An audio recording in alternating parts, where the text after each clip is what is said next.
Hello everyone, मैं नीलम तिवारी आप सभी का मैग्नेट ब्रेन्स में बहुत बहुत स्वागत करती हूँ। मैग्नेट ब्रेन्स एक ऐसा चैनल है जहाँ पर आपको किंडरगार्टन से लेकर 12th क्लास तक के सारे वीडियोस बिल्कुल फ्री अवेलेबल करवाए जाते हैं। और ऐसा नहीं है कि आप स्टार्टिंग के 2 वीडियोस देखने के बाद में आपको कोई भी सब्सक्रिप्शन चार्ज देना पड़े, बिल्कुल भी ऐसा नहीं है। 100% फ्री एजुकेशन मैग्नेट ब्रेन्स पर आपको मिलती है। एप्लीकेशन आप डाउनलोड कर सकते हैं, आप वेबसाइट पर जाके रजिस्टर कर सकते हैं, कोई चार्ज आपको कहीं पे भी नहीं देना है। NTSC, ओलंपियाड जो भी एग्ज़ाम है, सारी चीज़ों की तैयारी फ्री में कीजिए। तो जैसा कि मैग्नेट ब्रेन टेस्ट पेपर में हमने आपको नवम पाठ तक करवा चुके हैं, सप्तभगिन्यः। अब हमारा आता है 10वां पाठ है जिसका नाम है नीति नीतिम। अब यहाँ पे नीति नवनीति, नई और नई नीतियों के बारे में यहाँ पे बताया गया है। तो जैसे कि इसमें श्लोक हैं, है ना, 6-7 अपने श्लोक हमने पढ़ा दिए हैं, अर्थ समझा दिए हैं, अन्वय भी सारी चीज़ें समझा चुके हैं। तो अब टेस्ट पेपर में देखें कि आपने कितना किया है। तो जैसा कि पहला हमने प्रश्न क्या दिया हुआ है, निम्न श्लोकम पठित्वा, निम्न श्लोकों को पढ़ करके तदाधारिता नाम, उस पर आधारित प्रश्नानाम उत्तराणि लिखित, उन प्रश्नों के उत्तर लिखना है। पहले आपको श्लोक पढ़ना है, श्लोक समझना है और उस पर आधारित जो प्रश्नोत्तर बनने हैं उनके आपको उत्तर देना है, ठीक है, उन प्रश्नों के। तो क्या लिखा है, अभिवादनशीलस्य नित्यं वृद्धोपसेविनः चत्वारि तस्य वर्धन्ते आयुर्विद्या यशो बलम।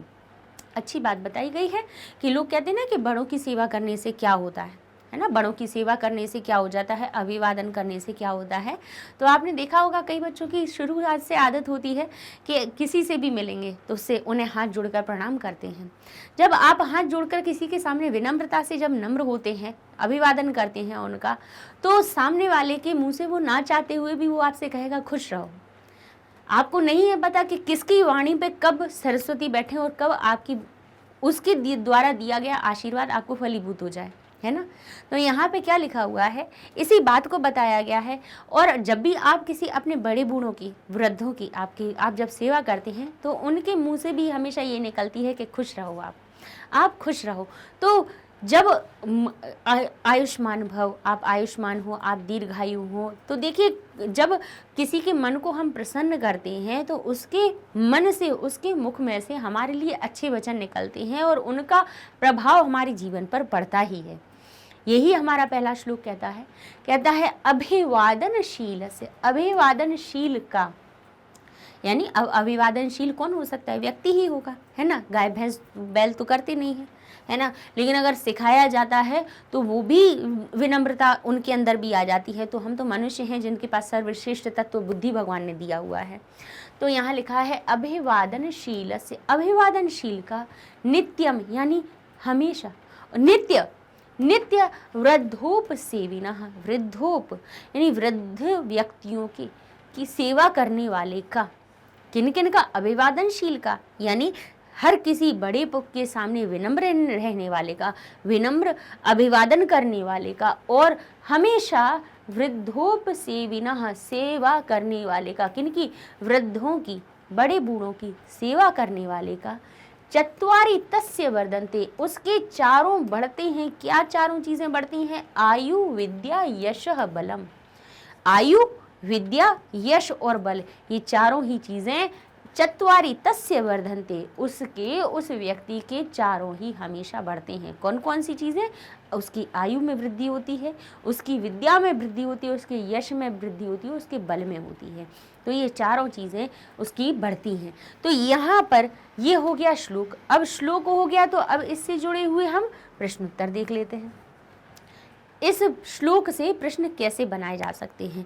तो जैसे आपसे प्रश्न पूछ लिया जाएगा कि कस्य चत्वारि वर्धन्ते, किसके चारों बढ़ते हैं। अब कस्य शब्द हमें, देखिए प्रश्न का उत्तर बना या उत्तर का प्रश्न, दोनों ही का बात एक ही है कि हम जो प्रश्नवाचक शब्द है उसकी लिंग विभक्ति वचन को पहचान लें, या फिर आप जब उत्तर से प्रश्न बना रहे हो तब भी आप लिंग विभक्ति वचन पहचान लीजिए। तो यहाँ पे देखा कस्य शब्द में कौन सी विभक्ति लगी हुई है, भाई ये कस्य जो है पुल्लिंग और नव, किम के शब्द रूपों में मिलते हैं। प्रश्नवाचक शब्द कहाँ मिल जाते हैं, किम के शब्द रूपों में मिलते हैं।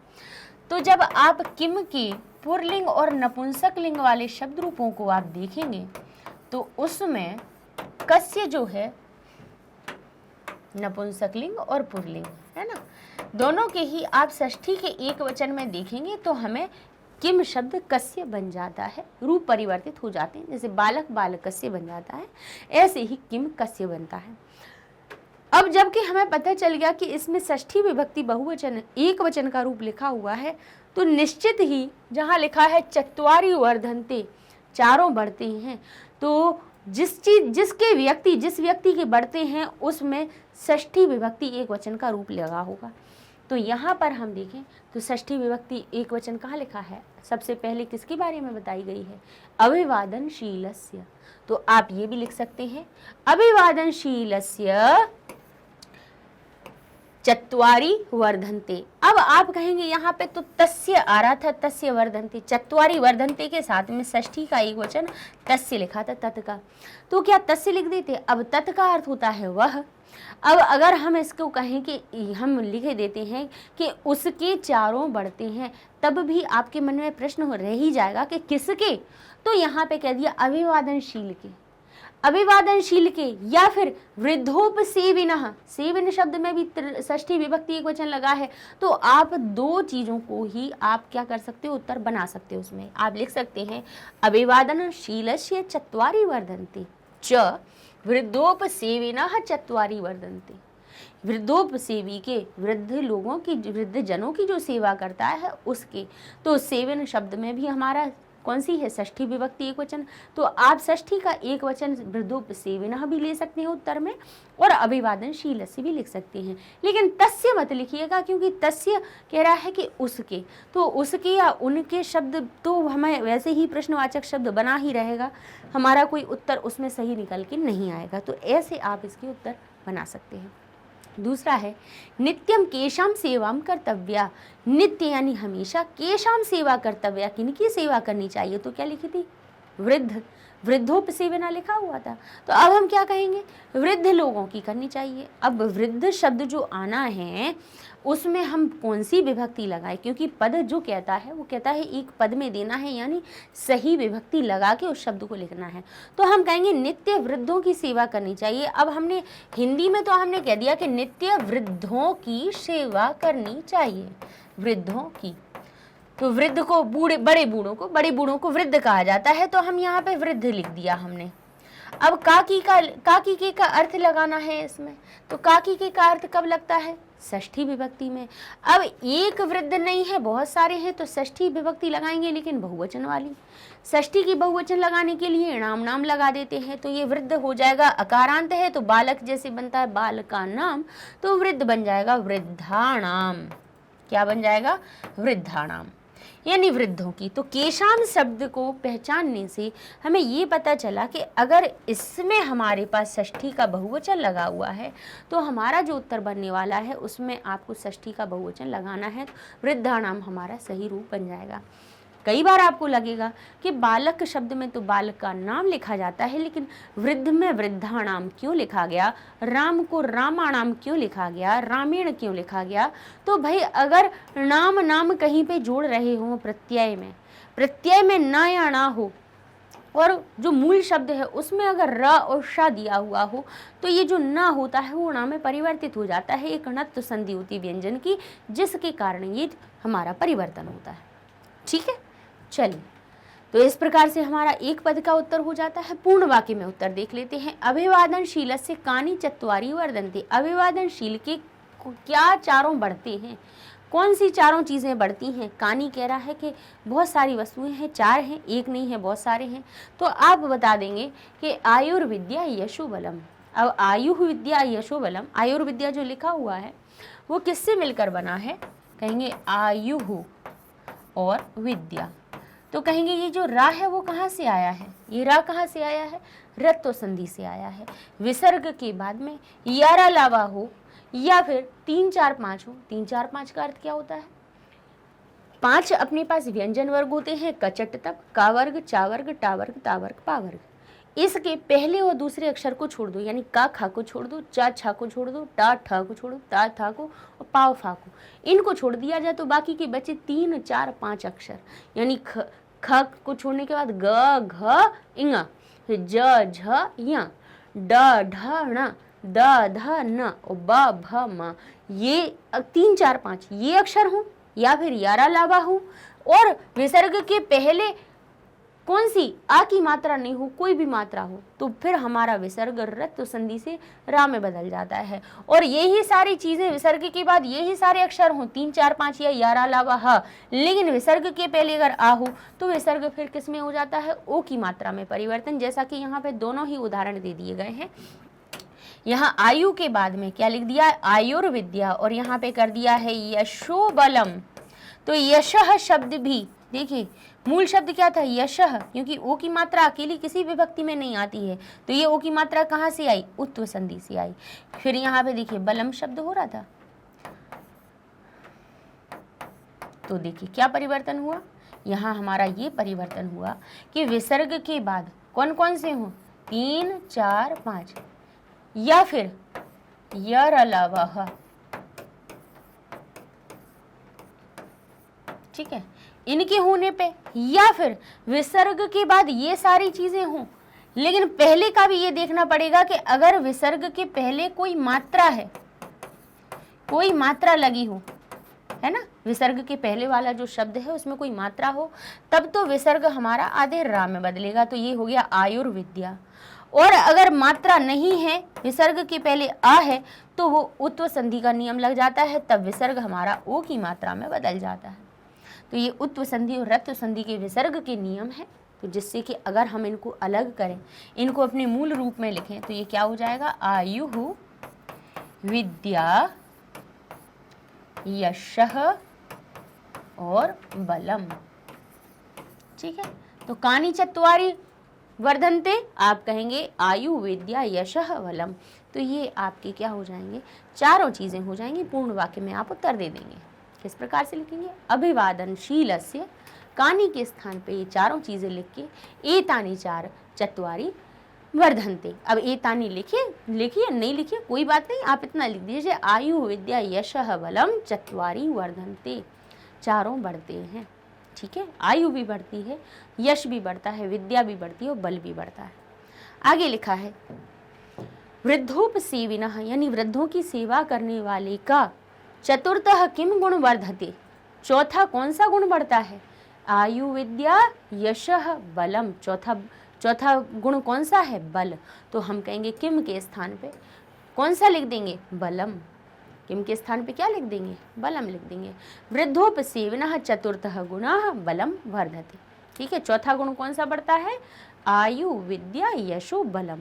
तो चौथा गुण जो बढ़ता है वृद्धों की सेवा करने वाले का या अभिवादनशील का, वो होता है बल।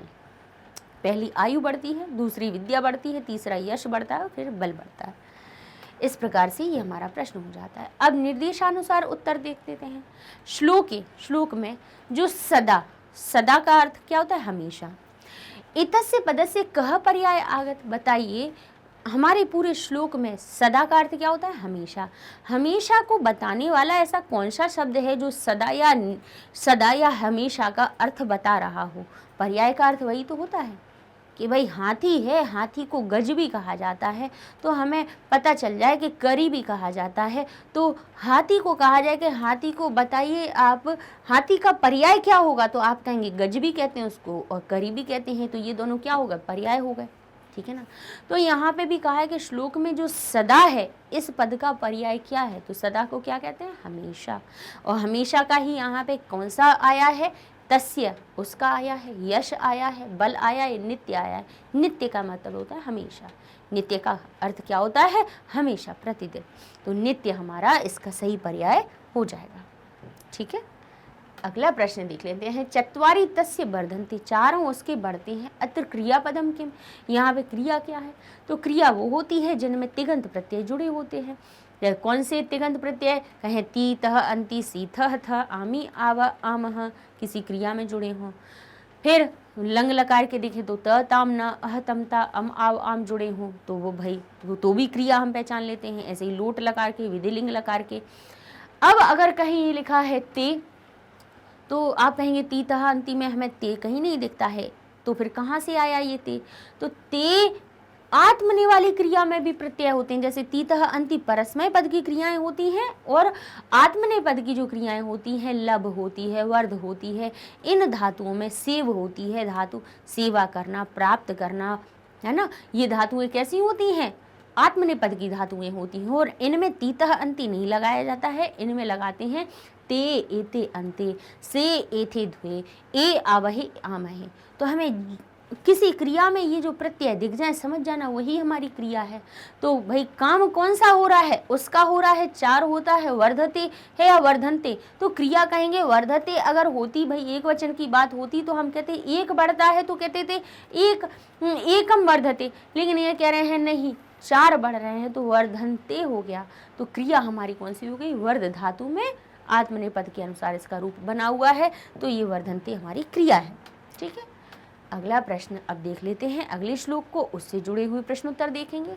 यम माता पितरा लिखा है, यम माता पितरौ क्लेशम सहेते संभवे नृणाम मां न तस्य निष्कृति शक्या कर्तुम वर्ष सतैरपि। कितनी अच्छी बात कही है, कहते हैं यम यानी जो, यम का अर्थ क्या हुआ, जो माता पिता, माता पितरौ दोनों माता और पिता का, यहाँ पे हम कहें माता पिता च, तो इसका अर्थ होता है माता और पिता। जब द्वंद्व समास करते हैं यानी चा का लोप कर देते हैं और को हटा देते हैं, जैसे द्वंद्व समास हिंदी में आपने पढ़ा होगा, कहते हैं माता और पिता, जब इसमें से और को हटा दिया जाए तो समास का मतलब होता है संक्षेप करना, तो हम कह देते हैं माता पिता और हटा दिया।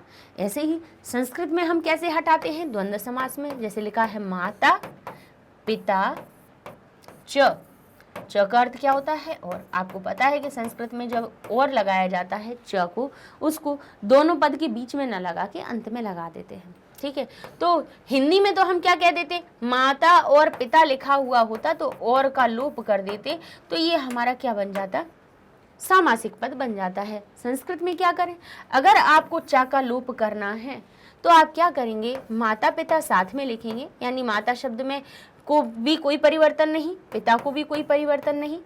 पिता शब्द में बस क्या करेंगे, कहेंगे ये दो पद बन रहे हैं, माता और पिता कैसे बन रहे हैं, दो पद बन रहे हैं। तो पिता शब्द के प्रथम जो विभक्ति इनमें लगी है, बोले पिता और माता में कौन सी विभक्ति लगी है, प्रथमा विभक्ति लगी है। मातृ और पितृ जो शब्द अगर आपने शब्द रूप याद किए हैं माता और पिता के, चलिए हम एक पिता के लिख ही देते हैं कि प्रथमा विभक्ति में पितृ जो शब्द होता है उसको प्रथमा विभक्ति में रूप उसका बनाया जाता है पिता पितरौ और पितरः, इस प्रकार से। ठीक है, पिता पितरौ पितरः यानी पिता, दो पिता और बहुत सारे पिता। अब समझ में आई। अब यहाँ पे हमने कहा कि हमें चा को हटाना है, माता और पिता नहीं करके हमें माता पिता कहना है। तब आपको क्या करना होता है, आप कहेंगे माता में भी प्रथमा विभक्ति एक वचन, पिता में भी प्रथमा का एक वचन। ठीक है, दोनों में एक एक वचन हुए तो दोनों मिलके दो हुए कि नहीं हुए। तो हम क्या कहेंगे, माता को का में की विभक्ति जो है उसको हमें कोई परिवर्तन नहीं करके माता को तो जैसा का तैसा लिख देंगे, लेकिन पिता में हम क्या करेंगे, प्रथमा विभक्ति का जो एक वचन माता का है एक वचन पिता का है, तो हम जो अंतिम पद जो होता है उसके द्विवचन की विभक्ति साथ में लगा देंगे और ये हमारा बन जाएगा पितरौ। द्वंद्व समास होता है इसमें। ठीक है, तो क्या किया, पिता शब्द को द्विवचन में लिख दिया, अर्थ हो गया माता और पिता।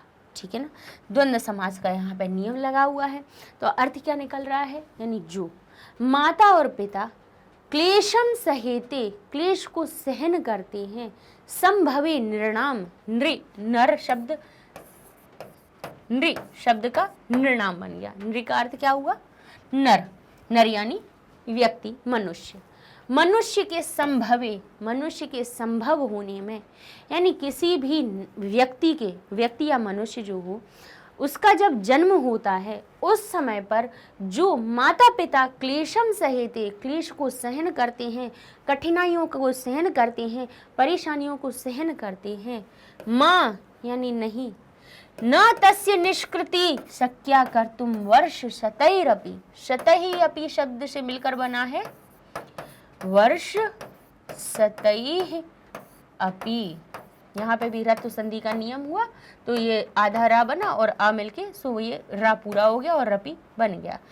हमारा मूल शब्द क्या है, शतैः अपि, यानी शतैः 100 वर्षों के द्वारा भी उनका उनका कहते हैं माँ न तस्य नहीं कर सकते हैं उनका निष्कृति ही, निष्कृति यानी उनका ऋण चुकाना, उनके ऋण को 100 वर्षों के द्वारा भी न कर तुम शक्या नहीं किया जा सकता है। उनके ऋण को उनने जो कष्ट सहन किया उसकी निष्कृति आप वर्ष शतई अपि न कर तुम शक्या, आप 100 वर्ष में भी उनके ऋण को नहीं चुका सकते हो।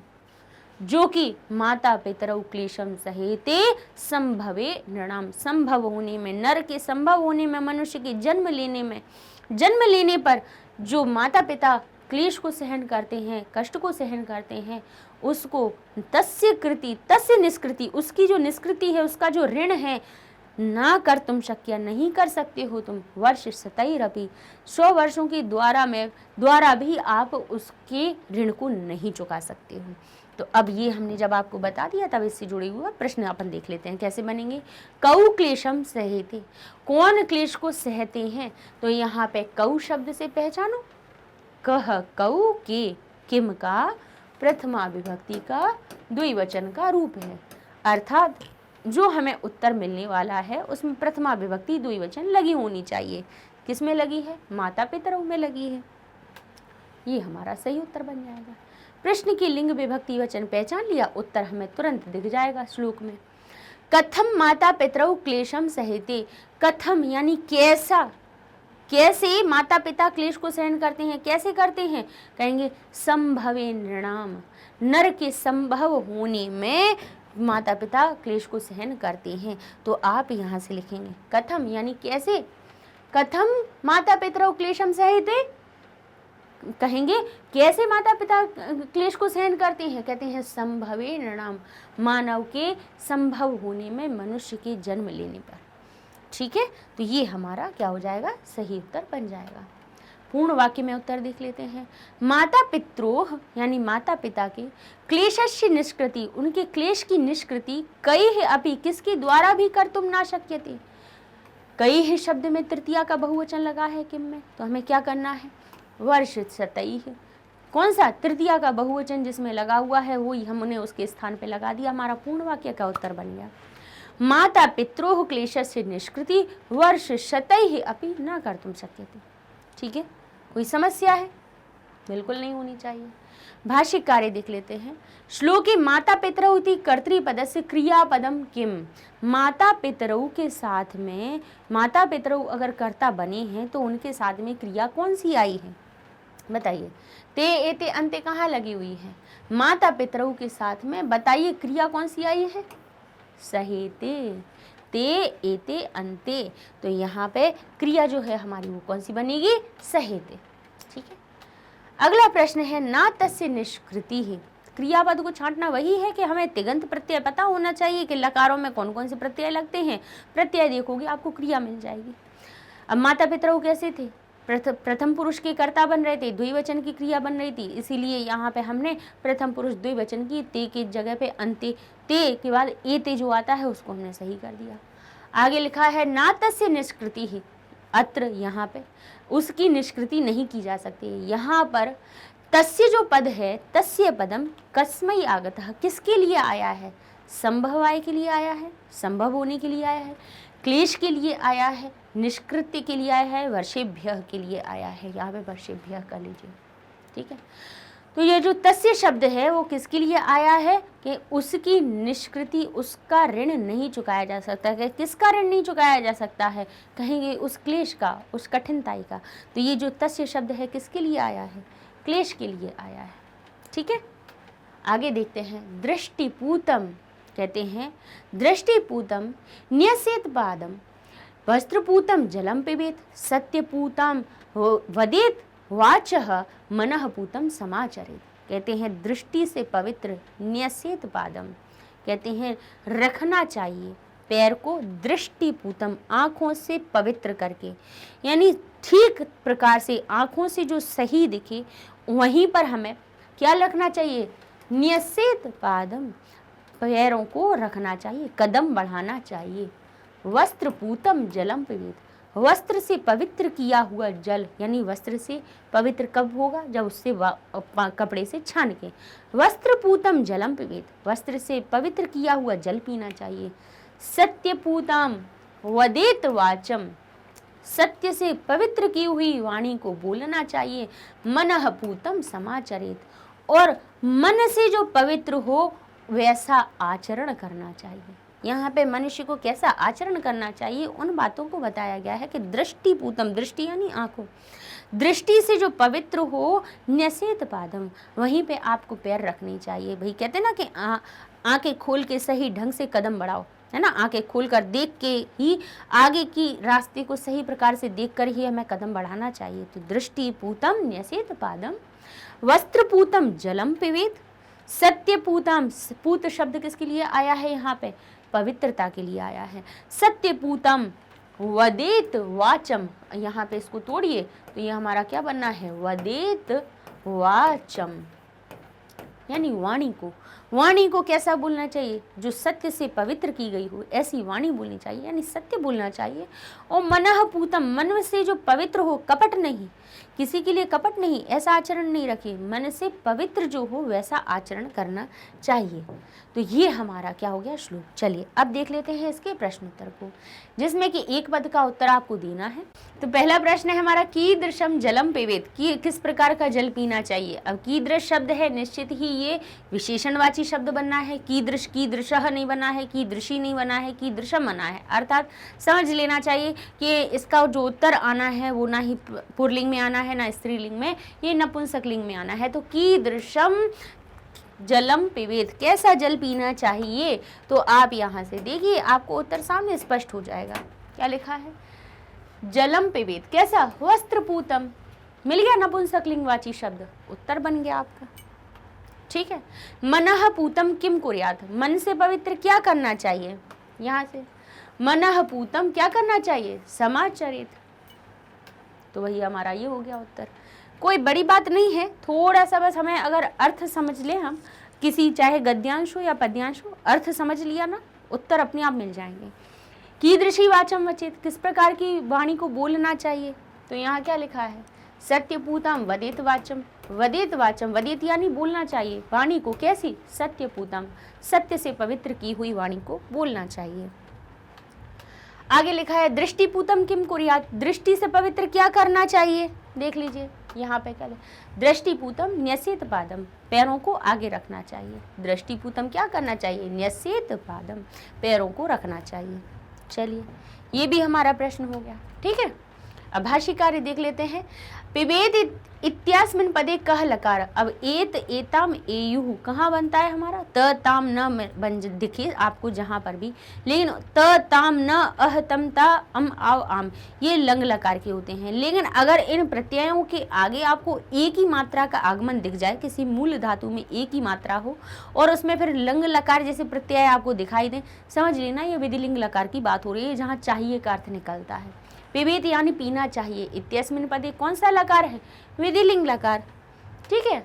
श्लोके सत्यपूताम तस्य विशेषण पदम, विशेष्य पदम किम, सत्यपूताम, यहाँ पे इस विशेषण पद का विशेष्य क्या है, सत्यपूत यानी सत्य से पवित्र क्या होना चाहिए।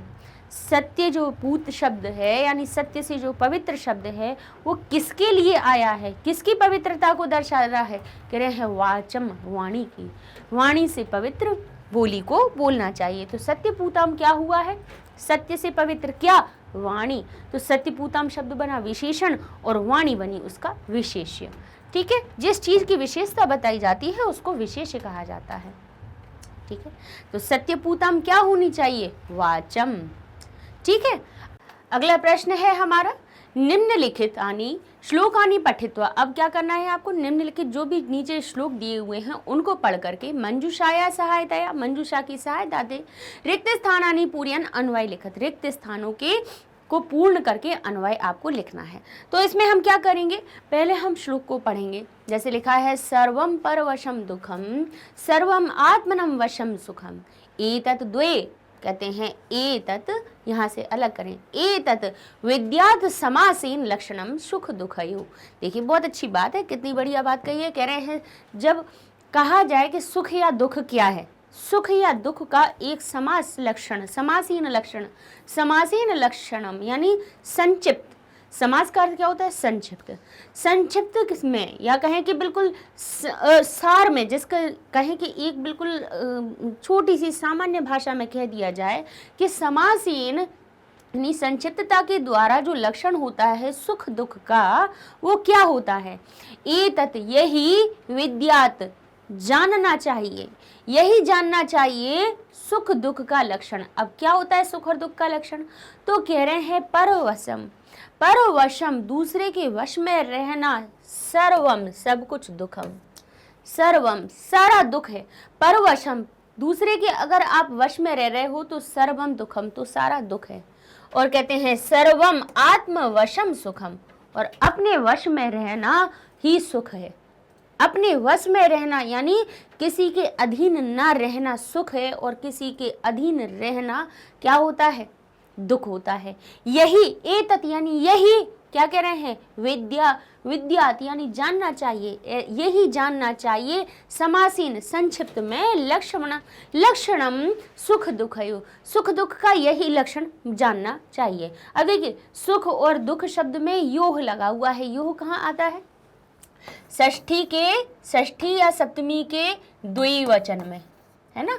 जब शब्द रूप बनते हैं तब आप देखेंगे बालक बनता है बालकयोः, बालकयोः, है ना, द्वितीय। अब क्योंकि सुख और दुख दो चीजें हैं और उसमें काकी के का अर्थ या मैं पर का अर्थ जोड़ना हो तो दो चीजों में मैं पर का अर्थ जोड़ने के लिए हम योह लगा देते हैं। तो अर्थ क्या निकलेगा? सुख दुख में या सुख दुख का, है ना, सुख दुख का या सुख दुख में। तो मैं का अर्थ सही नहीं निकल रहा तो हम जानेंगे कि ये जो यो है ये षष्ठी विभक्ति का लगा है जो काकी के का अर्थ बता रहा है। कह रहे हैं अब इनको भी अगर तोड़े तो ये हमारा कहाँ से बन रहा है? एतद विद्यात,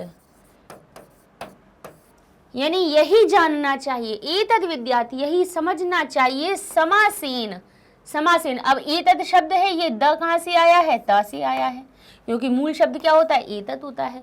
जशत तो संधि का नियम लगा तो यहाँ पे द आ गया, ठीक है ना। तो ये हमारा भाई इसको हम अलग करके देखें तो ये हमारा क्या बन रहा है? एतद विद्यात समासीन, इसी को जानना चाहिए संक्षिप्त में लक्षण किसका? सुख दुख का, सुख दुख का यही लक्षण, सुख दुख का यही लक्षण संक्षेप में जानना चाहिए। विद्यात यानी जानना चाहिए, ठीक है। तो अब हमने जब ये इसको आपको समझा दिया कि परवशम दूसरे के वश में रहना सारा दुख कहलाता है, और आत्मवशम सर्वम सुखम, और आत्म, अब सर्वात्म लिखा हुआ है तो इसको अलग तोड़ें तो सर्वम शब्द को हलंत से अलग किया जाए तो हमारा क्या निकल जाएगा? आत्मवशम। आत्म यानी अपने वश में, यानी स्वाधीन, किसी के अधीन नहीं, अपने अधीन, स्वयं के, ठीक है। अपने स्वयं के अधीन रहना यानी जो हम करना चाहते हैं वही करें, किसी के अधीन ना रहना, सब सारा सुख है, सारा सुख अपने अधीन रहने में है। और सर्व परवशम दुखम, और दूसरे के वश में रहना सब कुछ दुख कहलाता है। तो ये तो हो गया श्लोक। अब श्लोक को जिस प्रकार से हमने समझाया उसी सही क्रम में लिख देना ही अन्वय कहलाता है। तो कहेंगे परवशम दुखम, परवश रहना कैसा दुख है? कहेंगे सर्वम दुखम। तो सर्वम शब्द हम यहाँ पर लिख देंगे। परवशम यानी दूसरे के वश में रहना कैसा है? सर्वम दुखम। अब दुखम शब्द जैसी सर्वम में विभक्ति लगी है तो विशेषण विशेषी को हमने साथ में लिख दिया। और कहेंगे आत्मवशम च, और अपने वश में रहना सर्वम सुखम, सुखम विद्यात यानी जानना चाहिए, है ना। अब कहते हैं एतत् यही क्या है? यही लक्षण, यही अब संक्षेप में सुख दुख का लक्षण है। इस प्रकार से सही हो रहा है, या यह लक्षण है सुख दुख का संक्षेप में? तो ये हम अगर इस प्रकार से लिखें कि यह लक्ष्य, एतत् लक्षणम, यह लक्षण है सुख दुख का समासीन संक्षेप में, तो इस प्रकार से थोड़ा सा हमें क्या लगेगा कि अलग, यह लक्षण है सुख दुख का समास में। अगर इसको हम थोड़ा सा अलग इस प्रकार से लिख दें कि यही संक्षेप में, यही संक्षिप्तता में कहें हम यहाँ पे एतत् समासीन, यही संक्षेप में सुख दुख का लक्षण है, तो ये हमारा सही इस प्रकार से वाक्य सही बन रहा है। तो ये अन्वय होता है। ठीक है, अर्थात मतलब हम शब्दों को उस क्रम में जमाए जिससे कि उसका अर्थ हमारा सही स्पष्ट हो जाए। तो यही हमारा क्या होता है, अन्वय कहलाता है। ठीक है, कि परवशम सर्वम दुखम आत्मवशम सर्वम सुखम विद्यात, यानी होता है परवश में रहना सारा दुख होता है और आत्मवश में रहना सारा सुख होता है। यही संक्षेप में सुख दुख का लक्षण है। अगला श्लोक देख लेते हैं। यत कर्म कुर्वतो अस्य स्यात् परितोषो अंतरात्मनः यत तत्प्रयत्नेन कुर्वीत विपरीतम तु वर्जित। देखिए बहुत अच्छी बात कही गई है इस श्लोक में। कह रहे हैं यत कर्म कुर्वतो, वह जो काम करने से अस्य अंतरात्मनः परितोषः स्यात्। अब इनको हम एक काम करते हैं, हम आपको है ना हर शब्द को तोड़ के लिख देते हैं तो आपको क्या अर्थ स्पष्ट हो जाएगा। क्या लिखा है, यत, फिर लिखा है कर्म, फिर आता है कुर्वतो। कुर्वतो जो ऊ की मात्रा है कहाँ से आई है, उत्व संधि से आई है, तो हमारा मूल शब्द बन जाएगा कुर्वतः। अवग्रह का चिन्ह देखें, आ में बदल दो उसको तुरंत, तो ये हो गया अस्य। फिर हुआ हमारा स्यात्। स्यात् का अर्थ क्या होता है, हो। स्यात्,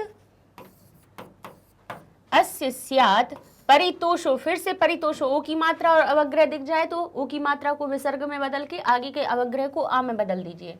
जिससे क्या होगा कि आप जब किसी भी चीज का अन्वय आप लिखेंगे तो आप उसको सही लिख पाएंगे। आगे हमारा अ बने तो फिर ये क्या हो जाएगा, अंतरात्मनः।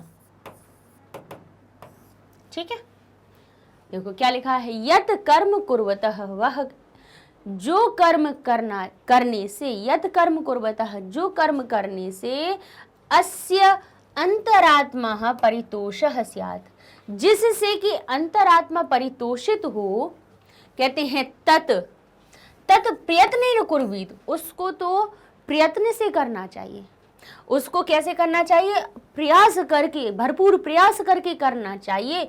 विपरीतम तो वर्जित, उससे विपरीत तो वर्जित है, उससे विपरीत तो वर्जित कर देना चाहिए।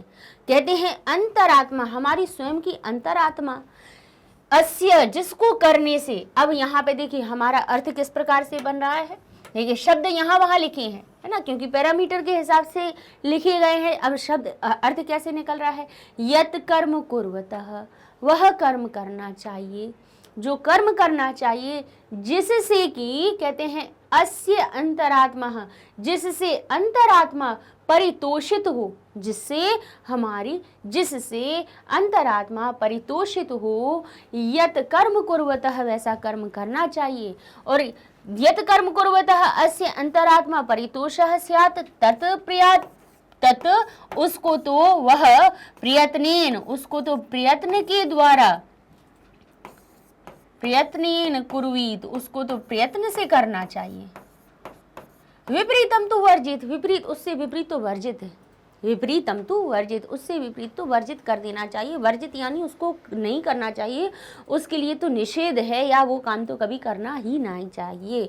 जो अंतरात्मा में, जिसको करने से अंतरात्मा अगर हमारी संतुष्ट ना हो, उसको, यानी अब इससे विपरीत क्या लक्षण क्या बताया गया कि काम कैसा करना चाहिए जिससे अंतरात्मा हमारी कैसी हो, संतुष्ट हो। लेकिन उसके विपरीत होगा कैसा, उसके विपरीत कैसा काम होगा जिससे हमारी अंतरात्मा संतुष्ट ना हो। तो विपरीतम तो वर्जित, उससे विपरीत तो हमें वर्जित कर देना चाहिए, नहीं करना चाहिए। ठीक है ना। तो अब इसी प्रकार से अब हमें क्या करना है, जब हमने शब्दों को अलग कर लिया तो अब हमें इधर अपने अन्वय को पूर्ण कर लेना चाहिए। हम कहेंगे यत कुर्वतः, यह यानी वह करना चाहिए। क्या करना चाहिए, जो करना चाहिए वो है कर्म। यत कर्म कुर्वतः, जो कर्म करना चाहिए या वह कर्म करना चाहिए, अस्य जिससे, अंतरात्मनः, तो हम यहाँ लिखेंगे अंतरात्मनः परितोषः स्यात्, जिससे अंतरात्मा परितोषित हो। तत् उसको तो कैसे करना चाहिए, प्रयत्नेन कुर्वीत, उसको तो प्रयत्न के द्वारा करने चाहिए, यानी प्रयास करके करना चाहिए कि ऐसा काम हमारे द्वारा हो जिससे हमें संतुष्टि मिले। और कैसा वर्जित होता है, विपरीतम तो वर्जित, तो वह विपरीत तो वर्जित ही है। विपरीत काम को वर्जित कर देना चाहिए, नहीं करना चाहिए, निषेध कर देना चाहिए। तो ये आपका अन्वय हो जाएगा। ठीक है, आत्मनः संतुष्टि के लिए कैसा हमारा काम होता है, किसी की हम सहायता कर दें। आप स्वयं के लिए दुनिया की चीज़ें ले लें। आप जैसे मान लीजिए कहीं आप बाज़ार गए, तब आपने बाज़ार में दुनिया की चीज़ें खरीदी अपने लिए, लेकिन जैसे ही बाज़ार से निकलने लगे, आपके गाड़ी के पास में कोई एक भूखा बच्चा खड़ा हुआ है, आपने देखा उसको, और अगर आपने अपने लिए हज़ारों खर्च किए हैं और उसके लिए अगर आपने 2-5 रुपए दे दिए, तो आपकी आत्मा कहीं ना कहीं संतुष्ट होगी। आप उसको कुछ खाने के लिए दे देते हैं। आपके भाई कई बार हमारे क्या होते हैं, पहने हुए ही वस्त्र होते हैं, हम उनको पहन ही नहीं रहे हैं, लेकिन अगर देखा कि कोई बेचारा ठंड में अगर उसके पास वस्त्र नहीं है और अगर हमने उसको पहनने के लिए दे दिए, तो उसे तो अच्छा लगेगा ही, जिसकी आपने सहायता की उसको तो अच्छा ही लगा, लेकिन इसके साथ साथ में आपकी स्वयं की भी आत्मा बहुत संतुष्ट होगी। तो जिससे हमारी आत्मा संतुष्ट हो, तत् प्रयत्नेन कुर्वीत, उसको तो प्रयत्न से करना चाहिए। यत् कर्म कुर्वतः, ऐसा कर्म करना चाहिए। अस्य अंतरात्मा परितोषः स्यात्, जिससे हमारी अंतरात्मा परितोषित हो। तत् प्रयत्नेन कुर्वीत, उसको तो प्रयत्न से करना चाहिए, प्रयत्न के द्वारा करना चाहिए। उसके लिए तो हमें प्रयास करना चाहिए कि हमारे द्वारा कोई अच्छा कर्म हो जाए जिससे कि हमारी आत्मा संतुष्ट हो। और कहते हैं विपरीतम तु वर्जित, और विपरीत को तो वर्जित कर देना चाहिए। उससे विपरीत काम को नहीं करना चाहिए, झूठ नहीं बोलना चाहिए, किसी को परेशान नहीं करना चाहिए। स्वयं से हमेशा ये सोचना चाहिए कि हमारे द्वारा ऐसा कोई काम ना हो कि जिससे कि किसी दूसरे को कष्ट पहुँचे। ठीक है, तो ये हमारा हो जाता है इस प्रकार से अन्वय। अगला प्रश्न देख लेते हैं। लिखा है अधोलिखितानि श्लोकानि पठित्वा, नीचे लिखे हुए श्लोक को पढ़ करके तदाधारितम भावार्थम मंजूषाया सहायतया लिखत। अब आपको क्या करना है, तद आधारित, उस पर आधारित जो भावार्थ है उसको मंजूषा की सहायता से आपको पूर्ण करके लिखना है। ठीक है, तो चलिए यहाँ क्या लिखा है, तयोर नित्यम प्रियम कुर्याद आचार्यस्य च सर्वदा तेष्वेत्रिषु तुष्टेषु तपः सर्वं समाप्यति। कितनी अच्छी बात कही है कि तयोर नित्यम, तयोह। अब ये जो तयोह शब्द है किसके लिए आया है, तत् शब्द से आया है। तत् शब्द को अगर आप षष्ठी विभक्ति और सप्तमी विभक्ति के द्विवचन का आप रूप देखेंगे, ये हम क्यों बताते हैं, जिससे कि आपको पता चले कि षष्ठी विभक्ति कहीं लगी हुई हो किसी शब्द में, तो उसमें का, की, के या रारी रे का अर्थ निकल आता है। ठीक है, और सप्तमी विभक्ति का कहीं पर भी प्रत्यय जब जुड़ा होता है तब उसमें मैं पर का अर्थ निकलता है। लेकिन तत् शब्द हमारा, तत् शब्द जब षष्ठी और सप्तमी के द्विवचन में बनता है तो हमारा रूप तस्य से यहाँ बन जाता है तयोः, और तस्मिन एक वचन में बनता है और द्विवचन के सप्तमी में भी बनता है तयोः। अब तत् का अर्थ क्या होता है, तत् जो मूल शब्द है उसका अर्थ होता है वह, लेकिन जब हम इसको विभक्ति में अपनी हिंदी में उसको परिवर्तित करके बोलते हैं तो हम प्रथमा विभक्ति का चिन्ह जैसे नि होता है तो हम वह ने नहीं कह के हम कहते हैं उसने। ठीक है, अब जब हम द्वितीय विभक्ति का को चिन्ह जोड़ते हैं तो वह को नहीं कहते, हम कहते हैं उसको। ऐसे ही तृतीया को कहते हैं उसके द्वारा, वह के द्वारा या वह से नहीं कहते, हम कहते हैं उससे या उसके द्वारा। ऐसे ही चतुर्थी विभक्ति लगने पे कहते हैं उसके लिए। पंचमी विभक्ति में कहते हैं उससे, कोई चीज़ अलग होने वाली बात आ रही है। षष्ठी में कहते हैं उसका, उसकी या उसके, और सप्तमी में कहते हैं उसमें या उस पर। ठीक है, वह शब्द हिंदी में हम जब बोलते हैं तो उसको प्रयोग, उस शब्द का प्रयोग कर लेते हैं। ठीक है, समझ में आ गया। अब यहाँ पे जबकि ये तत् शब्द उस बोल रहे हैं तो यहाँ पे उस या उन, देखिए किसी छोटे के लिए तो हम हिंदी में उस बोल देते हैं और बड़ों के लिए हम उन शब्द का प्रयोग करते हैं कि उन दोनों।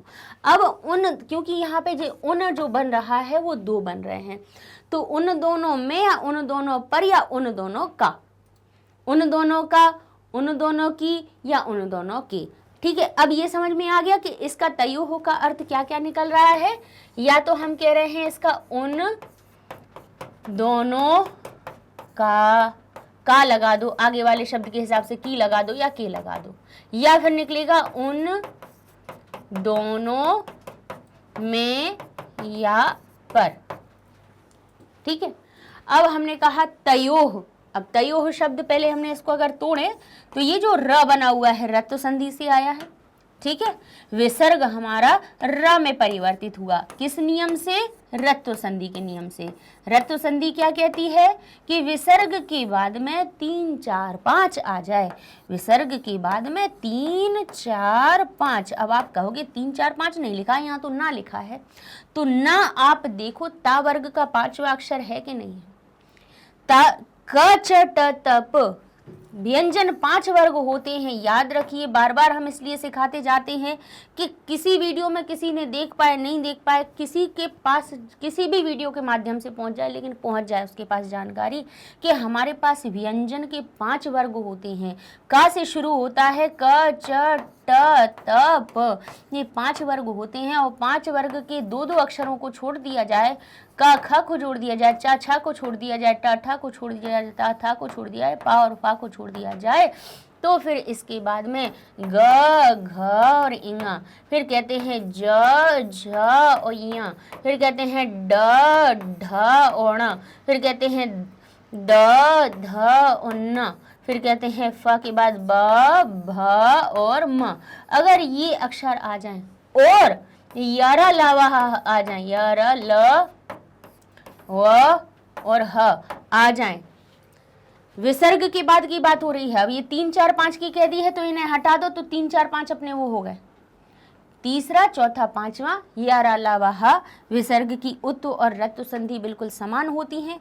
अब कंडीशन 2 हो जाती है कि विसर्ग के पहले भी देखने, बाद की बात तो ये हो गई कि विसर्ग के बाद में क्या क्या हो, 3 4 5 या यारा लावा हो, तो विसर्ग एक जगह पे तो उत्तु संधि के नियम से ओ बन जाएगा, और एक जगह पे वही विसर्ग रत्व संधि के नियम से र बन जाएगा। लेकिन ऐसी कौन सी बात है कि ये तो समान ही है, 3 4 5 तो एक ही जैसे हैं, यारा लावा हा भी है, लेकिन ऐसा कौन सी विशेषता हो रही है, ऐसा कौन सा ऐसा अंतर हो रहा है कि विसर्ग एक जगह ओ की मात्रा में बदल रहा है और एक जगह रा में बदल रहा है? तो ये बात होती है विसर्ग के पहले की। विसर्ग के पहले अगर अ है तो विसर्ग उत्तु में बदलेगा, और विसर्ग के पहले आ नहीं है, कोई अन्य मात्रा है तो विसर्ग रा की मात्रा में बदलेगा। तो यहाँ पे देखिए क्या लिखा हुआ है, तयोर नित्यम, तयो पे ओ की मात्रा लगी हुई थी और तब उसके बाद में र बन रहा था, यानी अन्य मात्रा होने पे रत्व संधि के नियम में बदल गया, क्योंकि पीछे कौन सा अक्षर आ रहा था ना, 5वां अक्षर आ रहा था। ठीक है, तो हमारा अगर हम इसको संधि के हिसाब से तोड़े, रत्व संधि के नियम से तोड़े, तो ये क्या बन जाएगा, तयोः नित्यम, तयोर नित्यम। ठीक है, समझ गए आप? इतना समझ में आ गया? तो हमने इसको तोड़ के लिखा तयोः, क्योंकि बच्चों को समझ में ये नहीं आ पाती है कि भाई मैडम ने कहाँ से तोड़ दिया, कैसे तोड़ दिया, तयोः शब्द कैसे बन गया, विसर्ग कहाँ से आया, ये भी हमें पता होना चाहिए। नित्यम, नित्यम यानी प्रतिदिन, हर रोज। प्रियम, प्रियम यानी प्रिय लगने वाला व्यवहार। कुर्याद आचार्यस्य, इसको तोड़िए, यहाँ पे भी द जो हमारा है जसत्व संधि से आया है। कभी भी कुर्यात, ए, तद, दा जहाँ पे दिखाई दे तो पहले सोचना, क्योंकि अगर जहाँ पे ऐसा लग रहा हो कि 2 शब्द जुड़े हुए हैं, चार्यस्य अलग दिख रहा है, कुर्याद अलग दिख रहा है, तो हमने इसको कुर्यात शब्द को अलग कर लिया। कुर्याद दाग, चलिए दाग से कर देते हैं, फिर हम आपको बता देंगे कि यहाँ पे जशत्व संधि के नियम से ये परिवर्तित हुआ। कुर्याद अगर द अलंत किया तो बड़ा आ यहाँ से निकला कि नहीं निकला, तो ये हो गया आचार्यस्य। ठीक है, च का अर्थ हुआ और सर्वदा यानी हमेशा। अब देखिए यहाँ पे क्या लिखा है, तयोः यानी उन दोनों का। अब 2 बात हो रही है, क्योंकि तयोः शब्द 2 लोगों के लिए है। उन दोनों का और आचार्य का हमेशा प्रतिदिन प्रिय करना चाहिए। क्या कह रहे हैं, उन दोनों का और आचार्य का। अब उन दोनों का किन दोनों की बात हो रही है, आचार्य के साथ में यहाँ पे माता पिता की बात हो रही है, क्योंकि इस श्लोक के पहले हमारे माता पिता की बात कही गई है। माता पिता ने नृणाम संभवे कि लिखा हुआ है कि नर के संभव होने में जो कष्ट सहन करते हैं वे उसका हम क्या कर सकते हैं, वर्ष शतई अपि हजारों सैकड़ों वर्षों के द्वारा भी हम उसका ऋण नहीं चुका सकते हैं। तो ऐसा श्लोक आया है, उसके बाद ही ये वाला श्लोक बना हुआ है। तो ये श्लोक हमसे कह रहा है उन दोनों और आचार्य को हमेशा प्रतिदिन प्रिय करना चाहिए। ठीक है, उनके लिए हमेशा प्रिय करना चाहिए, क्योंकि अब यहाँ पे लिखा हुआ है तेषु एव। अब इसको हम तोड़ें, तेष्वेव वा बना हुआ है, कहाँ से आया, यण संधि के नियम से, तेषु एव। तोड़े तो देखिए, तोड़ने से क्या होता है, शब्द को अगर तोड़ लिया तो अक्षर हमारा स्पष्ट हो गया। यण संधि का नियम लगा यहाँ पे, ई उ री के बाद में कोई असमान स्वर दिखता है तो ई या में, उ वा में, री रा में, री वा ला में परिवर्तित हो जाती है। तो यहाँ पे ये जो उ की मात्रा है कैसे परिवर्तित हुई थी, तेषु और एव लिखा हुआ था, मिलाया दोनों को तो ऊ किस में बदल गया, वा में, और वो भी आधे वा में। तो शा आधा रह गया कि नहीं रह गया भाई, स्वर जैसे ही अलग रहता हो जाता है तो व्यंजन आधा हो जाता है। बिना स्वर के व्यंजन कभी पूरा होता ही नहीं है, कोई ना कोई। तो ये वा भी जुड़ा हुआ है ना, तो वह आ से मिलकर बना हुआ है। अगर इसको आप तोड़ेंगे तो ये इसमें से आ जरूर निकल आएगा, नहीं तो ये आधा लटका हुआ ऐसा दिखता हमें। ठीक है ना, तो यहाँ कहा ये ऊ की मात्रा वा में बदल गई। अब आगे वाले स्वर इसने इसको बुला लिया तो ये हो गया वे, और आगे का वा मिल गया तो ये हो गया तेष्वेव। ये लिखा है तेष्वेव। अर्थ अलग अलग करने से क्या हमारे शब्द निकल रहे हैं, तेषु एव त्रिषु तुष्टेषु तपः सर्वम समाप्यते। कहते हैं तेषु त्रिषु तुष्टेषु। अब तुष्टेषु शब्द लिखा है संतुष्ट होने के लिए। संतुष्ट होने पर, किन के संतुष्ट होने पर, उन तीनों के संतुष्ट होने पर ही। अब ही एव का अर्थ ही बाद में आया। तेषु तत् शब्द का ही वही हुआ, उन तीनों के, काकी के का अर्थ उन तीनों में या उन तीनों पर। तेषु एव संतुष्टेषु। अब तेषु में हम उन में हम पर का अर्थ नहीं लगा रहे, ना काकी के का अर्थ लगा रहे। क्यों, क्योंकि तेषु और त्रिषु ये दोनों ही जो शब्द हैं तुष्ट शब्द के विशेषण बन रहे हैं। तुष्ट होने पर, इसमें पर बोल दिया, इन दोनों में बोलने की जरूरत नहीं है। कह रहे हैं संतुष्ट होने पर, किनके, उन तीनों के, क्योंकि तत् शब्द है इसलिए उनका प्रयोग किया, उस नहीं किया क्योंकि बड़े हैं। तो कह रहे हैं उन तीनों के संतुष्ट होने पर ही तपः सर्वम समाप्यते। सारा तप जो है वो समाप्त हो जाता है। तप यानी तपस्या। तपस्या किसी भी चीज की हो वो बहुत कठिन होती है। तप जो होता है वो कैसा होता है, हमेशा कठिन होता है, सरल नहीं होता है। तो कहते हैं तपः सर्वम समाप्यते, सारा तप आपका समाप्त हो जाता है, आपको कठिन तपस्या करने की आवश्यकता नहीं होती है। अगर आप हमेशा नित्य किनको, उन दोनों और आचार्य को हमेशा आप उनके लिए प्रिय करते हैं तो उन तीनों के संतुष्ट होने पर ही तपः सर्वम समाप्यते, सारा तप समाप्त हो जाता है। फिर आपको कोई तप करने की आवश्यकता नहीं होती है, सारी तपस्या का फल आपको मिल जाता है। ठीक है, तो ये इसका क्या हो गया, हमारा आपका अन्वय हमने बता दिया, अर्थ बता दिया। अब इसी को संस्कृत में कैसे लिखें, तो कहेंगे संतान ही, क्योंकि भाई तयोह जो है माता पिता की बात है, और आचार्य किया किसके लिए है, अपने जो हमारे गुरु होते हैं उनके लिए। तो भाई जो माता पिता के लिए प्रिय करेगा वो संतान होगी, और जो आचार्य के लिए प्रिय करेगा वो छात्र होगा। तो लिखा है संतानैः छात्रैः च, संतानों और छात्रों के द्वारा सर्वदा, हमेशा, प्रतिदिन, सर्वदा, नित्यम प्रियम कुर्यात्, हमेशा यानी हमेशा, प्रतिदिन, माता पिता आचार्याणाम, माता पिता और आचार्यों का क्या करना चाहिए, कह रहे प्रियम कुर्यात्, प्रिय करना चाहिए। क्योंकि यतः यानी क्योंकि तेषु त्रिषु उन तीनों के संतुष्टेषु संतुष्ट होने पर ही संतानानाम शिष्याणाम च सर्वम तपः समाप्तम भवति। ठीक है, इस प्रकार से ये हमारा अर्थ इसका बन जाएगा। ठीक है, समझ में आ गया। संतानैः छात्रैः च, संतान और छात्रों के द्वारा सर्वदा, प्रतिदिनम, हमेशा प्रतिदिन माता पिता आचार्याणाम, माता पिता और आचार्यों का प्रियम कुर्यात, प्रिय करना चाहिए। क्योंकि यतः का अर्थ क्या होता है? क्योंकि। संस्कृत में यतः शब्द किसके लिए प्रयोग किया जाता है? क्योंकि के लिए। क्योंकि तेषु एव संतुष्टेषु, तेषु एव तुष्टेषु, उन तीनों के संतुष्ट होने पर संतानानाम शिष्याणाम च सर्वम तपः समाप्तम भवति, सारा तप समाप्त हो जाता है। तो भाई भावार्थ और भावार्थ हो या फिर अन्वय लेखन हो, ये दोनों ही चीज़ें आपकी सही तब हो पाएंगी जब आप इन शब्दों के अर्थों को पकड़ लेंगे। तो हम भाई कोशिश तो यही करते हैं कि आपको हर एक शब्द का अर्थ ऐसे स्पष्ट करवाएं कि जिससे कि आप कभी भूलें ना, और कोई भी उससे जुड़ी हुई चीज़ आए तो आपकी वो सही हो जाए। ठीक है, आगे लिखा है यत कर्म कुर्वतो अस्य स्यात् परितोषो अंतरात्मनः। जैसा कि अपन इसका अन्वय तो लिख चुके हैं, लेकिन इसका हम भावार्थ लिखना है अब इसका।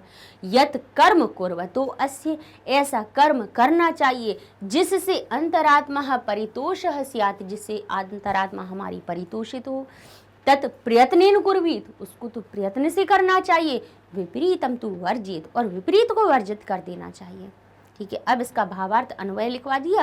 भावार्थ कैसे लिखेंगे हम? श्लोककार कथयति, श्लोककार कहता है कि कर्म, यत कर्म, यत कर्म, वह कर्म आत्मनः संतोषः भवेत्, जिससे आत्मा संतुष्ट हो। तो हमें क्या करना चाहिए? कुर्वन्तम, यत कर्म कुर्वतः लिखा हुआ है, वह कर्म करना चाहिए। तो करने की चाहिए की बात हम कुर्वन्तम से लगाएंगे कि यत कर्म कुर्वन्तम, वह काम करना चाहिए, आत्मनः संतोषः भवेत्, जिससे कि आत्मा संतुष्ट हो।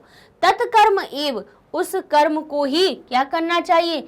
मनुष्य को प्रयत्नेन कुर्यात्, उसके लिए तो मनुष्य को प्रयत्न से करना चाहिए। तो हम यहाँ लिखेंगे मनुष्यः, मनुष्य के द्वारा प्रयत्नेन कुर्यात्।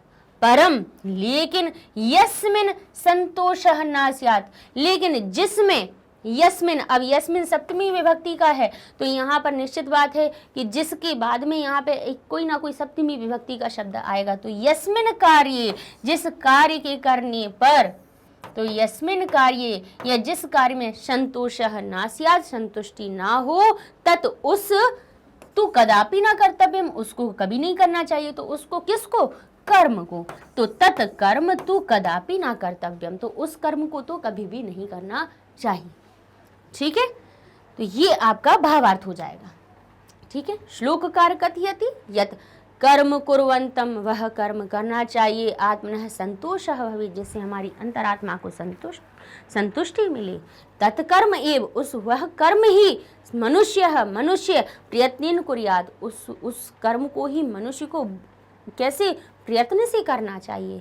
परम यस्मिन कार्य, लेकिन जिस कार्य में संतोषः न स्यात्, संतुष्टि ना मिले, तत्कर्म तू कदापि न कर्तव्यम, उसको तो हमें कभी नहीं करना चाहिए। तो यही भावार्थ हो गया।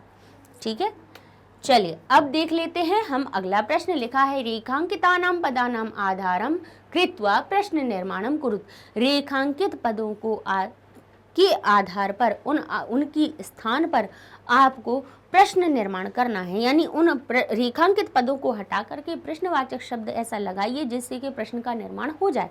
जैसे हमने कहा आपका नाम रवि है, और उसी के स्थान पे हमने कहा आपका नाम क्या है, तो हमने रवि के स्थान पे क्या लगा दिया, आपका प्रश्न बन गया। ठीक है, संस्कृत में ऐसे ही हम प्रश्न कैसे बनाते हैं? किसी नाम की बात हो रही होती हो तो किम का शब्द का प्रयोग करते हैं, हर एक पाठ में हम समझा चुके हैं। किसी विशेषण की बात हो रही हो कि वह सुंदर लड़का है, तो कहेंगे वह कैसा लड़का है, तो हमने कह दिया कैसा लड़का है। तो सुंदर की जगह पे कैसा, वह क्या लड़का नहीं कहा, हमने कहा वह कैसा लड़का है बोला। तो कैसा शब्द यानी सुंदर शब्द क्या हो रही थी, लड़के की विशेषता हो रही थी, तो विशेषता की जगह पे हमने कैसा शब्द लगाया। तो संस्कृत में उसी कैसा को दर्शाने के लिए कीदृश शब्द का प्रयोग किया जाता है। अर्थात कभी जब प्रश्न के प्रश्नवाचक शब्द में विशेषणवाची शब्द आ जाए तो हमें कीदृश का प्रयोग कर लेना चाहिए। ठीक है, अब कहीं पे स्थान की बात हो तो कुत्र लगा देना चाहिए, संख्या की बात हो तो कति लगा देना चाहिए, समय की बात हो रही हो तो कदा लगा देना चाहिए, और अगर कहीं हो रहा हो कि किस प्रकार ऐसा किया, कैसे ऐसा किया, कहीं ना कहीं क्रिया की के लिए प्रश्न पूछा जा रहा हो तो कथम का प्रयोग कर लेते हैं। ठीक है, तो ये आपके हो गए, हमने प्रश्नवाचक शब्द कई पार्टों में बता चुके हैं, 9 पार्ट कम से कम हो गए। जिसमें प्रश्न निर्माण करना आया उसमें हमने हर एक में समझा दिए। तो अब हम सीधे चलते हैं, क्योंकि हर बार वही बात रिपीट करने में भी तो समय बढ़ता है। आप लोगों को एक बार में समझा दिया, समझ आ जाना चाहिए। नहीं समझ में आए तो प्रश्न निर्माण का अलग से वीडियो बनाया है, उसमें समझ लीजिए। किसी भी क्लास का हो, कोई फर्क नहीं पड़ता कि 10वीं का बनाया, 8वीं का बनाया, 9वीं का बनाया, आप तो प्रश्न निर्माण करना सीखना है। किसी भी पाठ का देख लो, किसी भी कक्षा का देख लो, एक ही बात है। अब क्या लिखा हुआ है, सर्वम परवशम दुखम, कि सब कुछ परवश, सारा सब कुछ कहते हैं परवशम दुखम। तो दुख शब्द हमारा कैसा बनेगा? दुख शब्द में प्रथमा विभक्ति लगी है, नपुंसक लिंगवाची शब्द बन रहा है, तो दुखम के स्थान पे हम लिख देंगे किम, नपुंसक लिंगवाची शब्द। अब देखिए लिखा है मनःपूतम। मनःपूतम शब्द में देखिए मन से पवित्र, मन से पवित्र शब्द में अब लिखा है समाचरित करना चाहिए। तो क्या करना चाहिए, क्या कैसा आचरण करना चाहिए या क्या आचरण करना चाहिए? तो भाई हम पहले वाले शब्द को ना देखकर हम क्या करेंगे, इसमें हम मनः शब्द में मनस को देख लें तो इसमें प्रथमा विभक्ति लगी हुई है, नपुंसक लिंग शब्द है। यहाँ पूत शब्द भी हमारा नपुंसक लिंग है, दोनों में ही प्रथमा विभक्ति एक वचन है, तो हम नपुंसक लिंग की प्रथमा विभक्ति एक वचन का रूप किम इसके स्थान पर लगा देंगे। ठीक है, अब यहाँ पे अगर पूतम शब्द पे अकेला होता तो हम याद करते कि कीदृशम, किस प्रकार का, मन से किस प्रकार का हमें आचरण करना चाहिए। ठीक है, तो हम कीदृशम शब्द का भी प्रयोग करते। यहाँ लिखा है मना शब्द को हमने, अब यहाँ पे क्योंकि दो शब्द हमें मिल रहे हैं, दोनों ही नपुंसक लिंगवाची हैं, दोनों में ही प्रथमा विभक्ति एक वचन लगा हुआ है, इसलिए किम शब्द का प्रयोग कर दिया उसमें। ठीक है, ऐसे ही दुख शब्द भी हमारा नपुंसक लिंगवाची है, प्रथमा विभक्ति एक वचन लगा है, तो नपुंसक लिंग में प्रथमा विभक्ति एक वचन का किम का रूप किम बनता है, तो हमने लिख दिया। अब आ गई संख्या, चत्वारि तस्य वर्धन्ते। चत्वारि शब्द कैसा है, संख्या शब्द है, तो संख्या के लिए हम क्या प्रयोग करते हैं, कति का प्रयोग करते हैं, तो कति लिख दिया, हमारा प्रश्न निर्माण हो गया। तयोः शब्द में, अब तयोः शब्द में क्या लगा हुआ है, तयोः कहाँ से आता है, हमने ये भी बताया था। तत् अगर शब्द को देखेंगे तो उसकी षष्ठी और सप्तमी के द्विवचन का रूप आप देखेंगे तो आपको तयोः शब्द मिल जाएगा। तो बस आपको क्या करना है कि किम के भी आपको किम के शब्द रूपों में जाना है, क्योंकि भाई ये हमारा कैसा है, तत् शब्द कैसा होता है, सर्वनाम शब्द होता है। कैसा होता है, सर्वनाम शब्द। और सर्वनाम शब्द यह किस किस के लिए बनता है, ये स्त्रीलिंग के लिए भी बनता है, नपुंसक लिंग के लिए भी बनता है और पुल्लिंग के लिए भी बनता है। लेकिन अगर षष्ठी और सप्तमी के देखेंगे तो सब में आपको तयो ही मिलेगा। तो किम के चाहे हम स्त्रीलिंग पे चले जाएं, नपुंसक लिंग में या पुल्लिंग के किसी पे भी चले जाएं, तो षष्ठी और सप्तमी में हमें कयोह मिल जाना है। क्या मिलेगा, हमें कयोह शब्द ही मिलेगा षष्ठी और सप्तमी के द्विवचन में, तो कयोह लिख देंगे, हमारा उत्तर बन जाएगा, हम अपना प्रश्न का निर्माण कर देंगे। कयोह नित्यम प्रियम कुर्यात्, किन दोनों के प्रति नित्य हमें प्रिय करना चाहिए। अब लिखा है अभिवादनशीलस्य, स्य लगा है, पहचान लीजिए स्य कहाँ आता है, षष्ठी के एक वचन में, चाहे तो हम पुल्लिंग की कह दें चाहे हम नपुंसक लिंग की कह दें, भाई किसी में भी स्य कहाँ पे आता है, षष्ठी के एक वचन में आ जाता है। अकारांत शब्दों में अकारांत पुल्लिंग, अकारांत नपुंसक लिंग शब्द के रूप देखेंगे तो बालक बालक से बनता है, फल फल से बनता है, कब बनता है, षष्ठी के एक वचन में बनता है। तो हम किम के रूपों से कहें कि पुल्लिंग वाले बता दो, क्योंकि नपुंसक लिंग तो तृतीया से सप्तमी तक पुल्लिंग जैसा ही बनता है, तो षष्ठी का एक वचन जो बनता है कस्य बनता है किम का रूप, तो हम कस्य लिख देंगे। अगर यहीं पे स्त्रीलिंगवाची होता तब हम लिखते कस्याः, तो रूप भी हमें बालिकायाः इस प्रकार के रूप मिलते। षष्ठी विभक्ति स्त्रीलिंग में लगी होती तो हम कस्याः लगाते, लेकिन नपुंसक लिंग या पुल्लिंग होने पर ये कस्य शब्द बन जाएगा, क्योंकि किम के शब्द रूप षष्ठी से तृतीया से सप्तमी तक पुल्लिंग और नपुंसक लिंग के, चाहे किम के हों चाहे अकारांत शब्द के हों, सभी के एक जैसे बनते हैं। ठीक है, अब लिखा है आयुः, तो आयुष शब्द से मिलकर बना है, सकारांत शब्द बना है आयुष, प्रथमा विभक्ति एक वचन लगा हुआ है। अब सकारांत होने पे भी आयु शब्द कैसा बनता है, नपुंसक लिंग होता है, तो वही प्रथमा विभक्ति एक वचन का किम काम रूप लगा देंगे। ठीक है, आगे देखिए लिखा है त्रिषु तुष्टेषु तपः। अब तपः शब्द तपस से बना है, नपुंसक लिंग से, प्रथमा विभक्ति एक वचन, तो किम लगा दिया। त्रिषु शब्द संख्यावाची है तो कति लगा दिया, हमारा प्रश्न का निर्माण हो गया। नित्यम शब्द, नित्य यानी हमेशा, समय की बात बता रहे हैं तो कदा लगा दिया। याद रख लीजिए कि कहीं संख्या लिखी हुई हो, संख्या के स्थान पे आप कति का प्रयोग कर देंगे, ठीक है ना।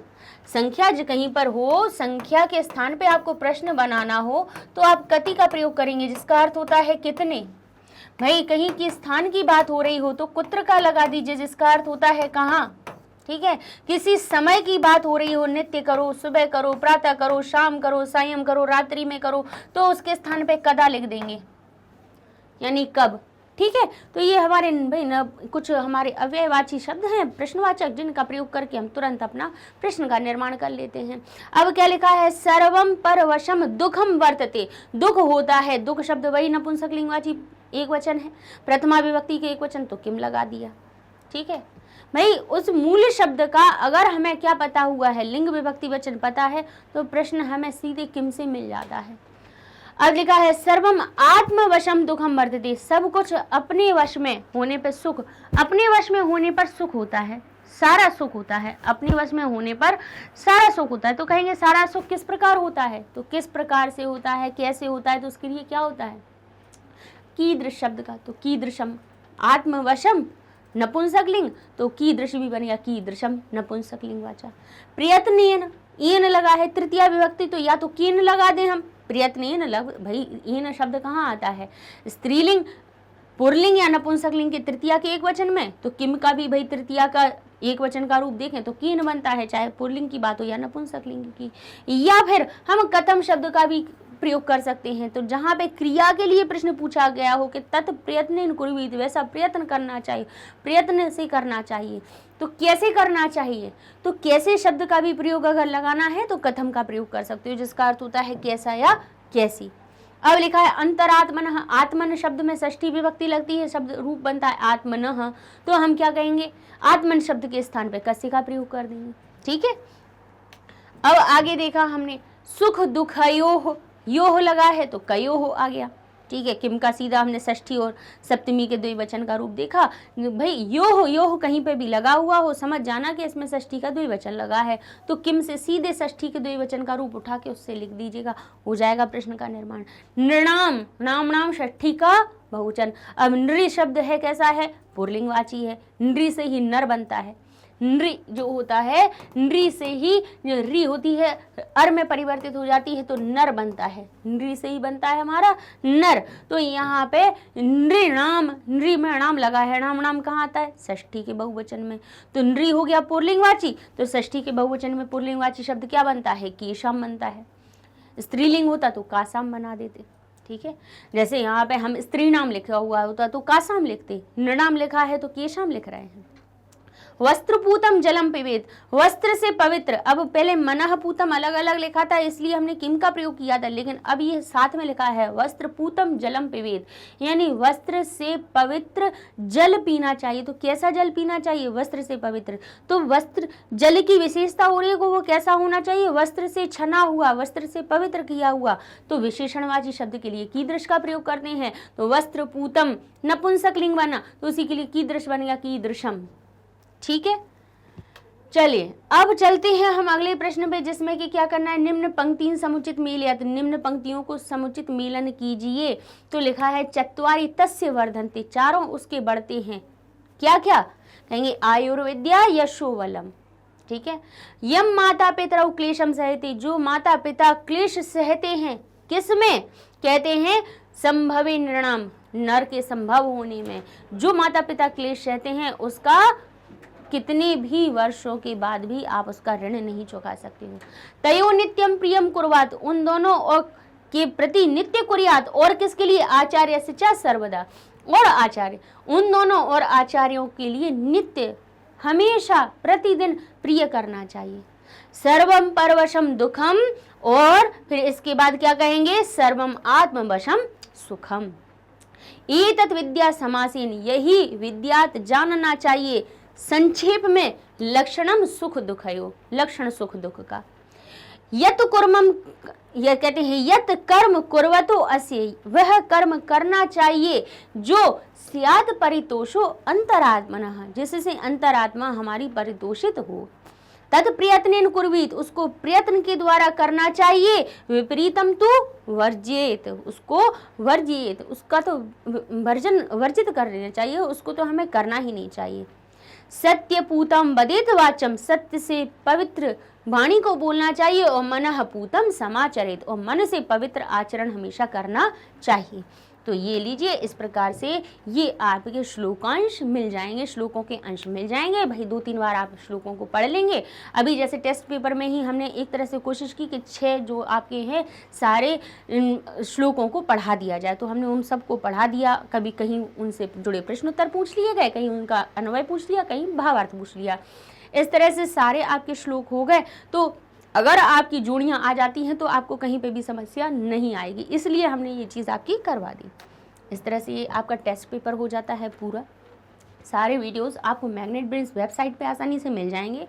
आपको गूगल टैब पे जाना है, लिखना है magnetbrains.com, इंटर करेंगे, वेबसाइट पेज ओपन हो जाएगा। सारी चीज़ें लिस्ट की हुई हैं कि आप भाई CBSE में इंग्लिश मीडियम, हिंदी मीडियम क्या देखना चाहते हो, सब पे जाइए, क्लास सेलेक्ट कीजिए, आपके सामने क्लास से जुड़े हुए सब्जेक्ट्स आ जाएंगे।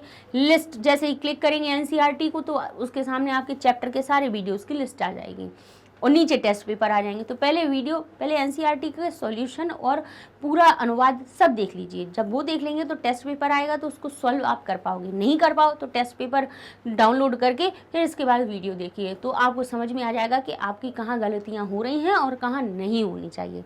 ठीक है ना। इस तरह से ये वीडियो होता है हमारा पूरा। इस टेस्ट पेपर भी कंप्लीट है। अब हम एकादश पाठ हमारा सावित्रीबाई फुले, उसके टेस्ट पेपर को अगले वीडियो में सॉल्व करवाएंगे। तब तक के लिए धन्यवाद।